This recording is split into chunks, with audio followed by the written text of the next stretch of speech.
7 ముస్లిం అబ్బాయిలు ఒక ముస్లిం అమ్మాయిని దారుణంగా రేప్ చేసి చంపేసిళ్ళు. కర్ణాటక హవేరీలో జరిగింది ఇది.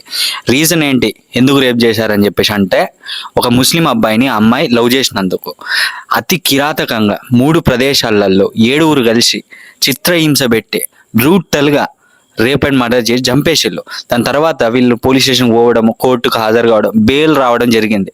బెయిల్ వచ్చిన తర్వాత వీళ్ళు దాన్ని సెలబ్రేట్ చేసుకుంటారు, ఓపెన్గా పబ్లిక్గా సెలబ్రేట్ చేసుకుంటా ఉన్నారు. ఇదే నా చట్టం, ఇలానే ఉండాలా? ఆడదస్తే యుద్ధాలు జరిగినాయి, మంచి మంచి సామ్రాజ్యాలు కూలిపోయినాయి. అలాంటి ఒక పరిస్థితిలో ఉంచాలి వాళ్ళ ఆడదాన్ని రేప్ చేసి, అంత దారుణంగా రేప్ చేసి చంపేస్తే వాళ్ళు ఏ విధంగా పబ్లిక్లో నియర్ బై పోలీస్ స్టేషన్ దగ్గరలో సెలబ్రేట్ చేసుకున్నట్ట చంపి దెంగాల సీదా అందరినీ చంపేయాల.